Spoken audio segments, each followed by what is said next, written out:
This is a lesson on radical functions and their graphs in a precalculus course. I wanted to take us back for a moment to where we first saw radical functions was working with inverses of the quadratic function and also polynomial functions if we have higher roots, right? So if I take the square root in order to isolate for an inverse, I'm going to get a radical function there. So what is important to me as we're thinking about reviewing this material is thinking about the domain and range, right, of that inverse. When we look at a parabola, it has not a limited domain. Its domain goes on forever and ever in both directions. But when we worked with the inverses, we had to limit the domain to like a non-decreasing portion of the graph in order to have a one-to-one function, right? So what we're going to see with the radical functions is that they're going to have a limited range because of that and a limited domain because of that. Okay, what happens is we end up with an origin, what I'm calling an origin point, right? There will be an origin point here, and the radical function will be determined by that point. So let's get into radical functions in detail. What do they look like? Well, they're any functions involving a root, a radical, all right? There can be simple radicals, and I put simple radicals up here. There's the graphs of some simple radicals. I have even functions here. These are all even radicals. You can see that there's a 1/2, 1/4, 1/6, and they have a limited domain as well as a limited range, like I was mentioning before. And so they occupy only a portion of the graph. Whereas if we're looking at the odd functions, remember we can take the square root or the cube root, the fifth root, the seventh root of a negative number. That's an allowable thing. So when we look at the domain and range of odd functions, those are going to be all real numbers because they extend all across the graph. We're going to have a limited domain with the even radicals. I'm also going to remind you, we've done this several times with several functions so far, and it's going to follow the same framework of doing transformations. We have a scaling factor, we have a shift left or right, and we have a shift up or down. So we can watch out for those on our graphs. When we're looking at graphs of radical functions, we're going to focus on the two same things that we've been focusing on for all toolkit functions that we've been working with. There's local behavior and there's end behavior. Our local behavior is still characterized by intercepts, zeros if we have any. You know, if you have a square root function that extends up this way, you won't have any intercepts. So it depends on the function, intercepts if any. On the previous slide, I noted that domain depends on that radical, the power of that radical, right? So if I have a cube root or a fourth root, etc., our domain, whether it's even or odd, right? Even or odd will be determined by that value. All right, we could have any shifts or scaling factors that would affect local behavior. If I shift up or down, left or right, that would change the origin point of any radical. And then end behavior.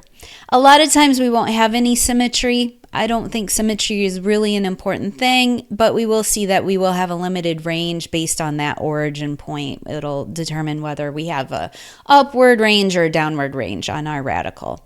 So let's do a few examples with graphs of radical functions. The first example I have is just graphing a radical function.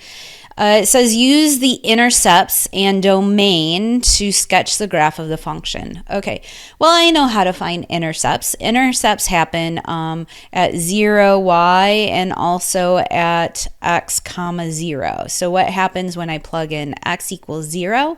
What is the y value I get out? And when I have the function, the output equal to 0, what x values had to have resulted in that. So let's do this one first, f of 0. Wherever I see x, I'm going to put in 0, and I get root 5 minus 2, and it turns out that value, I have this written over here, is about a quarter, 0.236 I got out of the calculator. It's about a quarter. So I'm going to note that point, 0.236. That can go on my graph actually. X equals 0, and then y equals around a quarter. I'll make a fat dot there, and so it kind of rounds out in the end. My other intercepts is going to be my x-intercept, so I'm going to set the output equal to 0 and solve for the x that had to have caused that. So I get 2 equals the square root of x plus 5. I'm going to square both sides, so I get 4 minus 5 equals x when I move that 5 over. So x equals -1. So that will be my other intercept. My x-intercept is at -1 comma 0. So that'll be my x-intercept. Okay, so when I look at my domain is determined. When I look at the domain is determined by what's under that radical. So we did this in a previous lesson where I was talking about extraneous solutions and limited unallowed values, right? For our x values, it limits our domain. We're going to see that x has to be greater than or equal to -5, which is fine. I think I kind of expected that. You could put a line on here for that. It's not necessary. I'm just doing it for the purposes of teaching you here. But it's what I'm noticing, and you may have noticed this first as you looked at this problem, is that there's no scaling factor. Right? There's inherently a 1 up here. There's no inversion, right? Reflection across any of those axes. We're going to shift it left 5 and down 2. So if I go originally, like a radical will look something like this, but I'm going to shift it left 5 and down 2. So its point of origin is right here. That point is going to be -5, -2. That's going to be its origin.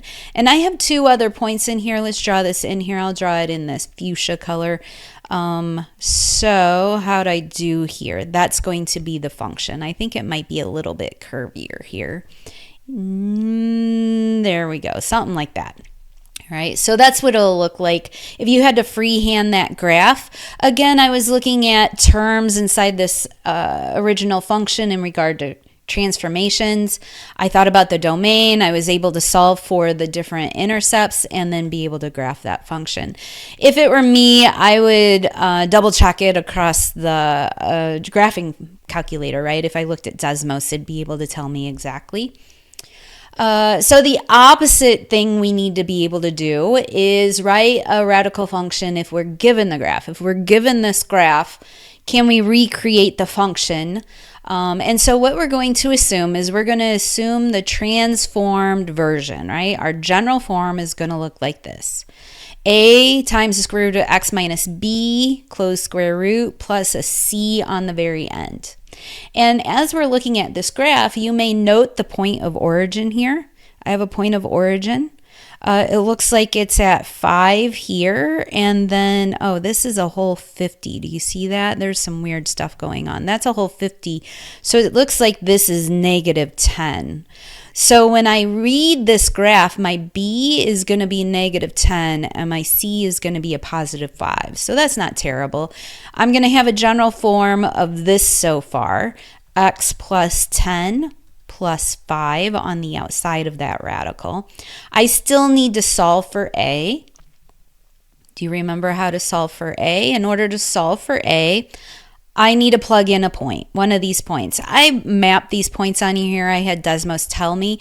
I would use the most accurate value I can get, so I'm going to plug that one in. So it tells me the output is 0 when I plug 90 in for x. So I get -5 equals a, the square root of 100, and so that's 10. Right? So I'm going to get a equals -5 over 10, which is -1/2, which sounds like a very normal sort of scaling factor, right? Overall, we're going to be able to write this function out. F of x equals -1/2, the square root of x plus 10, close that radical, plus 5 on the end. And so that's going to be our function. So you're getting used to reading graphs and getting information off that graph in order to correspond to the different parts of the actual function as it's written out algebraically. That's pretty cool, and I'm hoping you feel confident about that as we're moving through the toolkit functions. Another thing that we study typically with functions is just like the average rate of change and difference quotient. And I introduced this a long time ago in our lectures, probably about 20 lectures ago, I would say. And so this should be a familiar process for you, how to calculate the average rate of change for a function and the difference quotient. I brought out two examples from the homework here just to clarify. Let me do this one on the right first. This is an average rate of change. You can see the average rate of change of a function. We're given the graph. So if I want to calculate the average rate of change on given a graph, I would identify points on this graph. It wants -9 to 7, so I'm going to find where the graph intersects -9, which is at the x-intercept here. So I have -9, 0, and then the other one is 7. The other point here is 7, and I'm going to note that this point is 7, 4. To find the average rate of change, I'm going to take the change in my output over the change in the input. So I get 4 minus 0 over 7 minus -9. Which is 4 over 16. And I'm going to note here, AROC, I'm going to call this a positive 0.25. Overall, I would say the function is increasing. There's going to be a point in here where it is neither increasing or decreasing. There's just one point where it's a constant value. But overall, it's going to have an average rate of change from there to there. And I'm going to write on here, you're not surprised, some problems in your homework have you do this is connect those 2 points. And the slope of that line is 0.25, right? That's the slope of this line.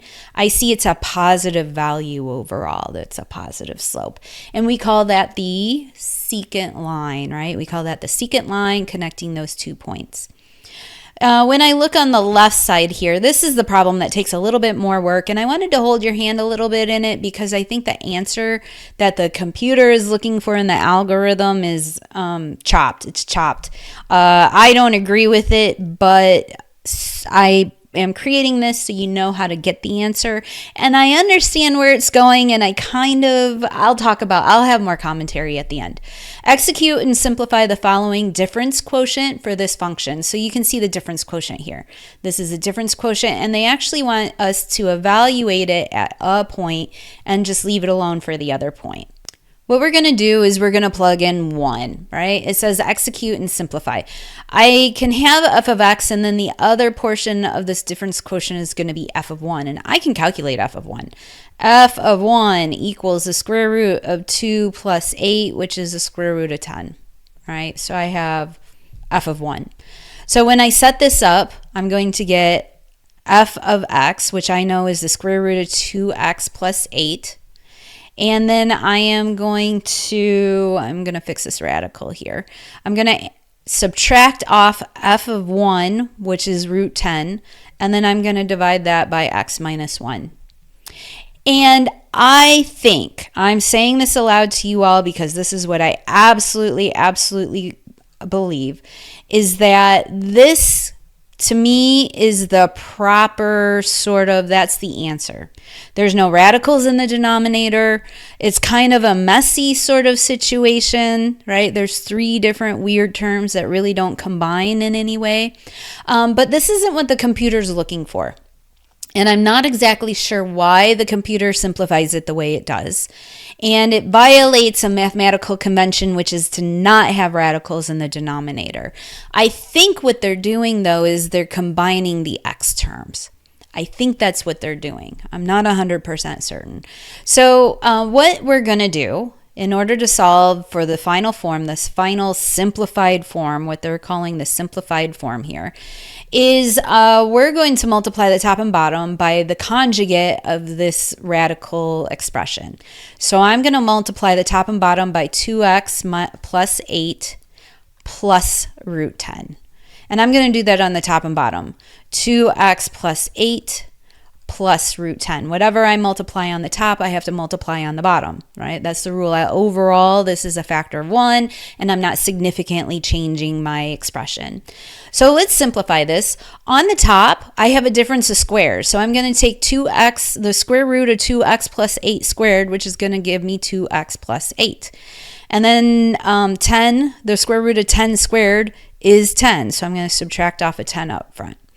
On the bottom here, I'm going to note I still have this term x minus 1 on the bottom, and then I have this new term, this messy part of this expression is these two radicals. Okay. Where is this going? You might see in a second, and you may have already seen it. What you're going to note is this simplifies up here. I'm going to simplify it to x minus 2. Do I'll see 2x minus 2. And that actually simplifies to 2 times x minus 1. So when I simplify this overall, I have 2x minus 1 on top, and then this stuff is still down here. And you may notice that x minus 1 term cancels on the top and bottom. And we are left overall with this expression, 2 over the square root of 2x plus 8 plus the square root of 10. And this is the answer that the computer is looking for, simplified, which blows my mind. Like I said, it goes against mathematical convention where we don't like radicals in the denominator. If it were me, I would have noticed I started with this and ended with this thing up here because I don't want radicals in the denominator. But I can see overall, when you look at this function overall, there is only one term in this function that has that variable in it. The rest of the terms of this function is, of this difference quotient, I guess, is just numbers. It's just numbers. So that's what they're looking for there. Overall, the process is the same for the difference quotient. We're going to take a function and then evaluate it at a point. And it's the same as the average rate of change, but here we're dealing with an expression, and that's why we kind of call it the difference quotient. The last thing I want to talk about here with radical functions is their inverses, which I already touched on, right? The inverses of quadratic functions is radicals, and so the inverse of radicals has to be quadratic functions or polynomial functions if you have higher roots. What I did want to remind us of overall, I wanted to gently remind us of this rule here. If you have a function and you find its inverse, right, these domains and ranges are related as such. Okay, so if you know the range for one, then you know the domain for the other. If you know the domain for one, you know the range of the other. So keep that information in mind when you're thinking about radical functions, especially because they're one-to-one. And so if you find that inverse and you get a parabola, remember it's not the whole parabola, it's only a portion of that parabola. Our original function as a radical, especially if it's even, right? When it's even, it'll have a limited domain. So if you find, a polynomial of an even power, you have to limit its domain for it to be an inverse function for a radical. So let's do an example here real quick. Find the inverse in domain. This is a typical question here, right? So what I can do in order to find the inverse, what we know about inverses is what I was saying was the input and the output switch. So wherever I see x, I'm going to put y, and wherever I see y, I'm going to put x. So our function, our inverse function, is going to start out looking like that. The x and y were switched. I'm going to solve for y. I'm going to isolate y. X minus 9 equals the square root of 2 minus 6y. I'm going to square both sides to get rid of that radical, and I'm going to bring a 2 over. So negative 6y equals x minus 9 squared minus 2. Okay, let's divide by that negative 6. I'm going to get the inverse, right? Y is the inverse of x, which will be negative 1/6 x minus 9 squared. And then I'm going to get a plus 1/3 here. I think there's a couple of ways to express this. You could take this whole thing and put it over negative 6. I think that would be an okay thing to do. But I like having the h and the k. You all see the h and the k here. This is the h term and this is the k term. And I like that because overall, that's going to tell me what the limited range and domain is, right? If we have, this is the original function. My domain for the limited function says that negative 2x minus 6 Negative 2 minus 6x is greater than or equal to 0. So I'm going to get x is greater than or equal to 1/3, negative one, or positive 1/3, which we see down in the equation, right? If this was the k for the inverse, this has to be h for the original function, and vice versa. Okay, so I think that's where I'm going with this. If I'm looking at the domain of this parabola, I can't take the whole parabola. I have to keep in mind that it's limited based on the domain, or the range, actually, the range of the original one, right? The range here will be the domain for the inverse, right? The range for the original function is the domain for the inverse, okay? So I'm going to look at this 9 value, right? That's the range for the original function, this 9 value, which is turning into the domain for this inverse function. So I think what I'm going to do is, I keep trying to describe this in words, but what I really want to do is show you the graph of it. All right. So when I look at the graph here, and I'll move it where I'm not going to be writing over what I already wrote. That seems to be the best thing to do. The original function, can you identify which on this one is the original function? It's a radical function. It's inverted over the y-axis, and it's been shifted upward 9. So I'm going to say this is the original function. That's our radical function. This is f of x.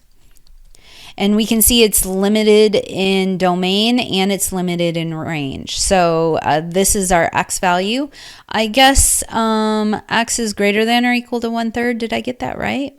No, I didn't. It should be less than or equal to. Hopefully you all caught that and you were yelling at me or got mad at me and was hoping that I would fix that. I can do math, right? 2 is greater than or equal to 6x, so it's pointing at the x, right? So I get x less than or equal to 1/3. So that's what we're seeing for the original function, and it's moved up 9, so the range for the original function is from, I guess it can equal 9 all the way up to positive infinity. Well, that's going to be our domain for the inverse function, is 9 to positive infinity. And we can see that here. Here's the inverse down here. It's the blue function down here. That's the inverse. We're going to note that it's mirrored across this line, y equals x. That's this line. It's mirrored across. So whatever this point is, that's the same point here. Whatever the point this is, that's the same point, I guess, here, right? And so it's pointing downward. So I'm going to say that its range, y, is less than or equal to 1/3, right? And our domain fits as well.